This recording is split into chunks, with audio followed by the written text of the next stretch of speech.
Halo, Assalamualaikum warahmatullahi wabarakatuh. Saya Leni Safitri dengan NPM 1921010175 dari Fakultas Syariah Prodi Hukum Keluarga Islam.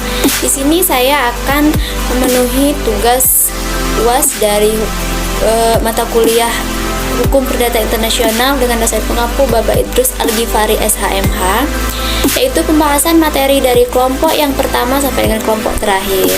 Baik, langsung saja kita ke materi yang pertama.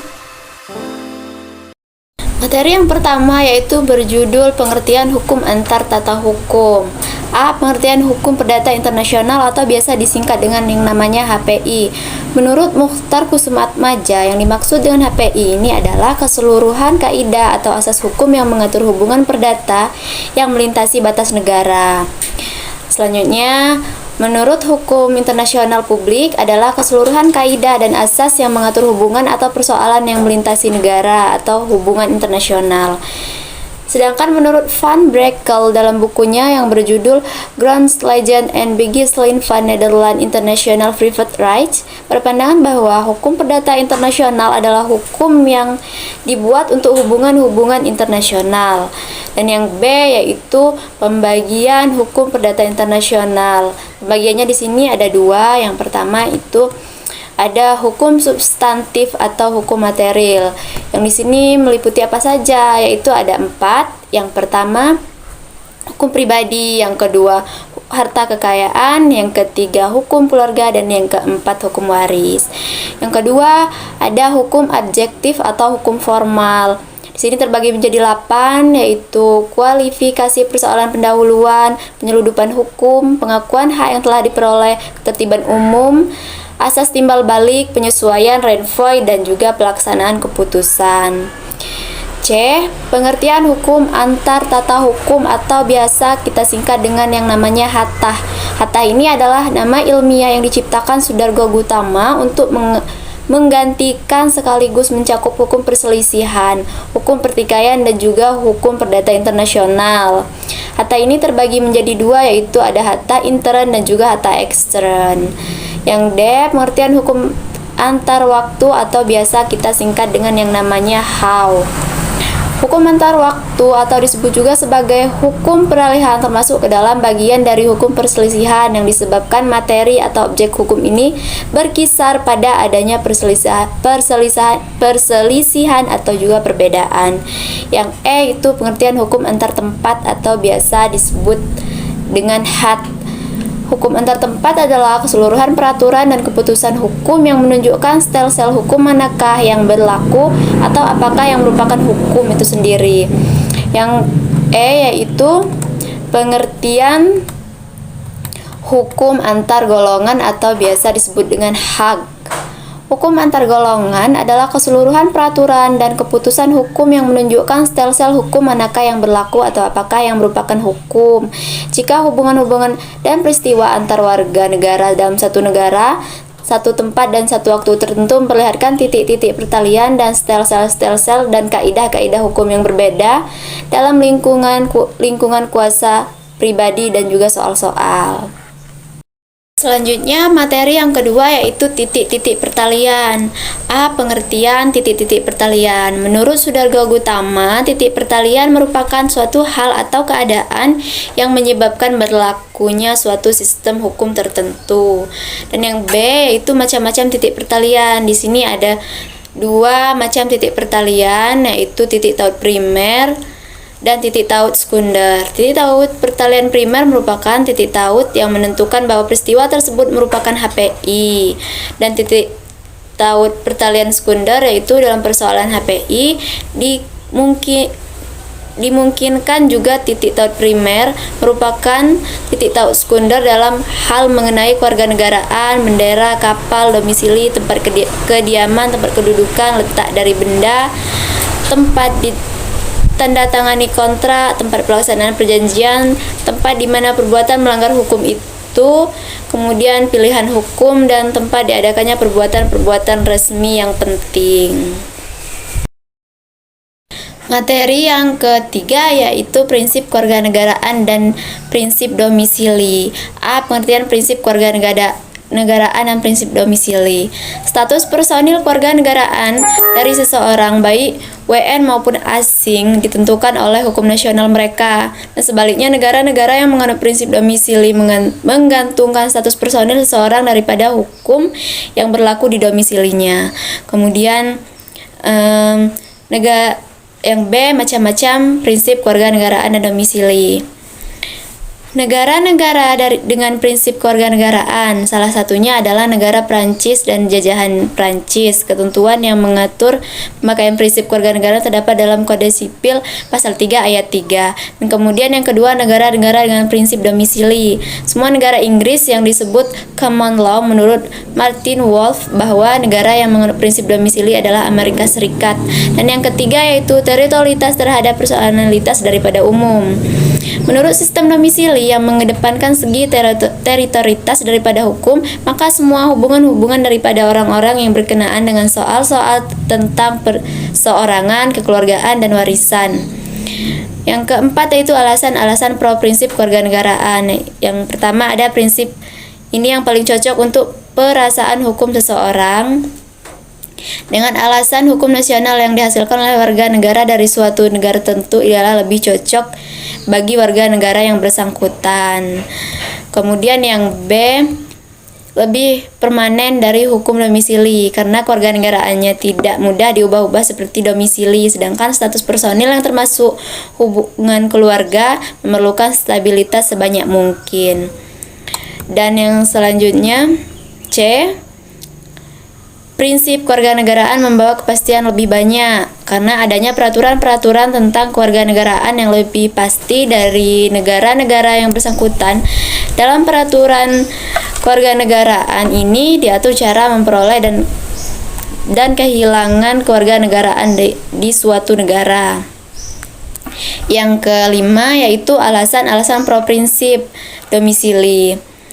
Ada 3 alasan yaitu hukum domisili ialah hukum yang dimana bersangkutan sesungguhnya hidup. Yang kedua, prinsip kewarganegaraan seringkali memerlukan bantuan domisili. Dan yang ketiga adalah hukum domisili seringkali sama dengan hukum hakim.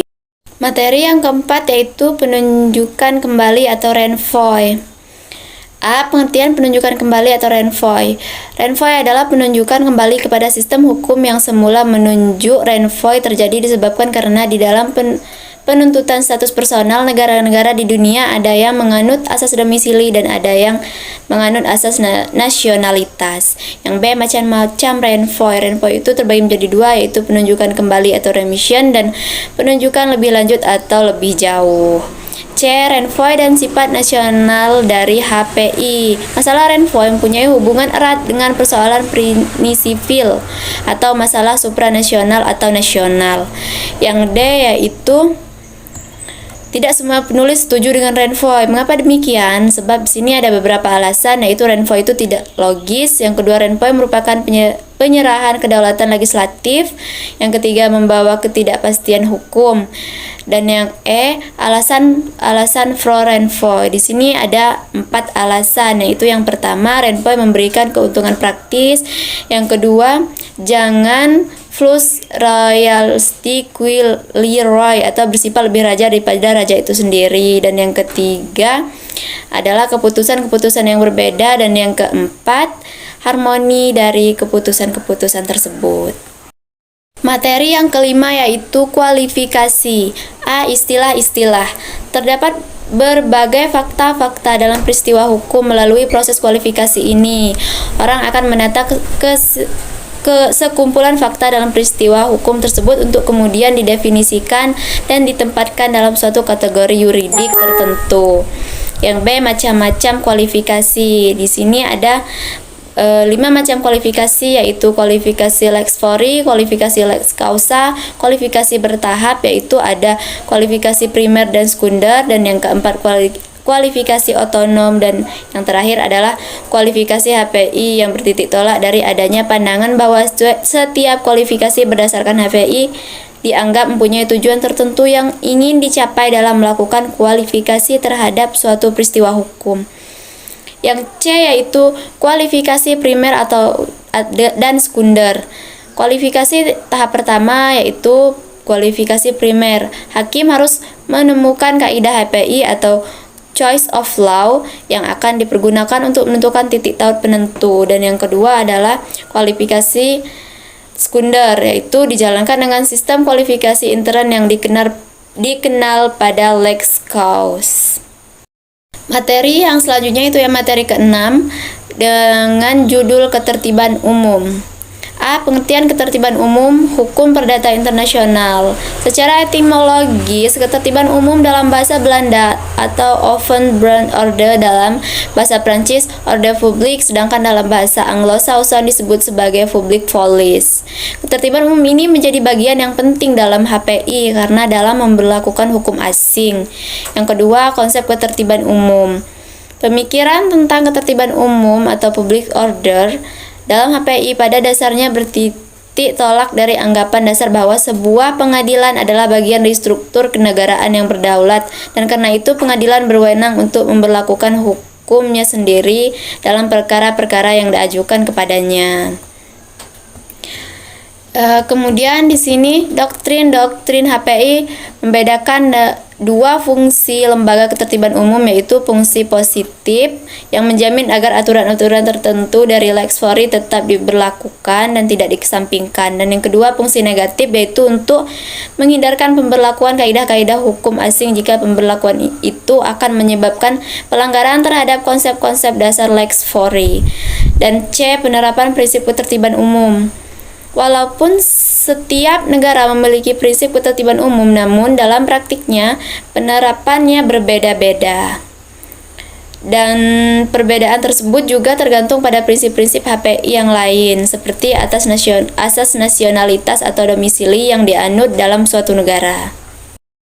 Selanjutnya materi yang ketujuh yaitu penyeludupan hukum. A. Pengertian penyeludupan hukum. Penyeludupan hukum adalah suatu perbuatan yang bertujuan untuk menghindarkan atau menghindari berlakunya hukum nasional sehingga yang bersangkutan memperoleh suatu keuntungan tertentu sesuai dengan keinginannya. Yang B. Hubungannya dengan ketertiban umum. Kedua-duanya ini bertujuan agar supaya hukum nasional dipakai dengan menyampingkan hukum asing.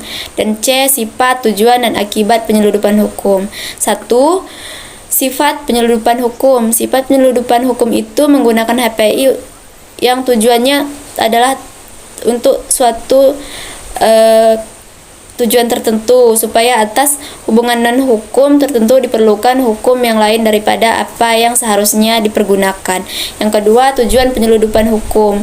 Tujuannya itu tujuan dari penyeludupan hukum yaitu untuk dapat menghindarkan suatu akibat hukum yang tidak dikehendaki atau untuk mewujudkan suatu akibat hukum yang dapat dikehendaki. Kemudian yang ketiga, akibat dari penyeludupan hukum itu sendiri, yaitu setiap penyeludupan hukum mengakibatkan batalnya perbuatan yang bersangkutan. Dan D. Contoh-contoh penyeludupan hukum dan contoh kasusnya, yaitu perkawinan hukum yang menghindari pengusiran. Sini seperti wanita asing yang secara tergesa-gesa menikah dengan pria Belanda pada masa perang dengan maksud menghindarkan pengusiran oleh jawatan imigrasi. Selanjutnya materi yang ke-8 yaitu tentang pilihan hukum dalam HPI. A. Istilah-istilah. Pilihan hukum merupakan salah satu ajaran tersendiri di bidang teori umum HPI. Istilah-istilahnya dalam bahasa lain adalah Rex Quis, Rex Wall, Choice of Law, dan Connecting Agreement. B. Selalu menarik perhatian. Pilihan hukum merupakan suatu ajaran penting karena dengan demikian kita dapat menyinggung salah satu pokok persoalan utama dari seluruh hukum perdata, yakni arti daripada kehendak manusia untuk di bidang hukum. Jadi persoalan pilihan hukum dalam HPI memperlihatkan unsur-unsur falsafah hukum dan di samping itu mengandung pula segi-segi teori hukum, praktik hukum, dan praktik politik hukum. Yang C itu hubungan dengan ketertiban umum. Persoalan pilihan hukum mempunyai hubungan erat dengan masalah ketertiban umum dan juga dengan lain-lain persoalan yang termasuk bidang teori hukum umum HPI seperti dengan penyeludupan hukum, Renvoy, dan kualifikasi. Yang D yaitu hubungannya dengan penyeludupan hukum. Ada hubungan yang jelas antara penyeludupan hukum dan pilihan hukum. Ada penyeludupan hukum yang individu mengikuti ketentuan-ketentuan yang telah dibuat olehnya sendiri. Pada pilihan hukum tidak diadakan pilihan antara mengikuti undang-undang atau mengikuti jurusan yang telah dibuatnya sendiri. Yang E itu macam-macam pilihan hukum. Di sini ada 4 macam pilihan hukum. Yang pertama, pilihan hukum secara tegas. Yang kedua, pilihan hukum secara diam-diam. Yang ketiga, pilihan hukum yang dianggap atau disebut juga presumptio iuris. Dan yang keempat, pilihan hukum secara hipotesis. Materi yang selanjutnya yaitu materi yang ke-9 dengan judul materi hak-hak yang telah diperoleh. A. Pengertian tentang istilah hak-hak yang telah diperoleh. Bidang HPI, istilah hak yang diperoleh ini dipakai untuk mengedepankan bahwa perubahan dari fakta-fakta tidak akan mempengaruhi berlakunya kaidah yang semula dipakai. Yang B, hubungannya dengan ketertiban umum. Apa sih di sini hubungannya dengan ketertiban umum? Nah, masalah hak-hak yang telah diperoleh ini berhubungan erat dengan masalah ketertiban umum, bukan hukum asing yang dikesampingkan, tetapi justru hukum asing inilah yang diakui dan dipergunakan. Yang C yaitu hubungannya dengan lain-lain bagian HPI. Teori tentang hak yang telah diperoleh selain berhubungan dengan masalah ketertiban umum, mempunyai hubungan erat pula dengan bagian-bagian daripada bagian umum HPI, misalnya dengan penyeludupan hukum, dengan persoalan kekuatan putusan asing, dan juga pengakuan badan-badan hukum asing dan sebagainya. Dan yang D yaitu perkembangan di negara-negara Anglo-Saxon dan perkembangannya di negara Nederland. Perkembangan di negara Anglo-Saxon yaitu negara Anglo-Saxon diperkembangkan ajaran tentang hak-hak yang diperoleh ini, hak yang telah diperoleh secara lazim di luar negeri harus diakui. Dan yang kedua yaitu perkembangan di Nederland. Van Brakel menyatakan bahwa harus diadakan pengakuan dari pihak-pihak yang tercipta di luar negeri ini. Tanpa pengakuan itu tidak akan mungkin dibina hubungan lalu lintas internasional. Kemudian yang E yaitu perkembangan di Indonesia mengenai hak-hak yang diperoleh. Dalam ketentuan pasal 16 AB JO, pasal 3 AB yang menganut prinsip nasionalitas menurut Wirjono Prodijokoro dapat dilihat adalah adanya unsur-unsur pelanjutan keadaan, seolah-olah prinsip pelanjutan keadaan hukum atau penghormatan terhadap hak-hak yang telah diperoleh termasuk pula ke dalam peraturan tertulis yang berlaku di Indonesia. Selanjutnya yaitu materi yang ke-10. Di sini yang berjudul penyesuaian dalam hukum perdata internasional. A. Uraian istilah. Apabila dalam suatu peristiwa HPI tertentu hakim memakai hukum asing ini, maka haruslah ia berikhtiar untuk memasukkan hukum yang lain itu dalam pengertian-pengertian hukum terminologi hukum dari negaranya sendiri, seolah-olah hakim terus-menerus melakukan perbandingan. Yang B. Penyesuaian dalam hatta Indonesia. Setiap kali apabila terdapat persoalan yang dikaitkan kepada dua atau lebih sel-sel hukum yang berlainan, timbullah keharusan untuk melakukan penyesuaian ini. Dan yang C. Pengakuan dan pengesahan antar golongan. Persoalan pengakuan anak dan pengesahan oleh seorang ibu di Indonesia dari anaknya yang dilahirkan di luar kawin nampak dengan tegas keharusan ini pada pasal 274 dan 275 BW mengenai surat-surat pengesahan. Yang D yaitu perkawinan campuran. Sebelum diterimanya S 1898 nomor 158 mengenai perkawinan campuran, maka yang berlaku untuk perkawinan-perkawinan dari orang yang takluk di bawah hukum berlainan adalah pasal 15 OV. Ketentuan ini berbeda sekali dengan asal yang termaktub dalam pasal 2 dari S 1898 tersebut. Dan yang kelima yaitu ada contoh-contoh penyesuaian. Contohnya seperti akte otentik, adopsi, trust, hak waris dan adopsi, dan kecelakaan pesawat terbang. Selanjutnya materi yang ke-11 yaitu penyesuaian. A. Istilah-istilah.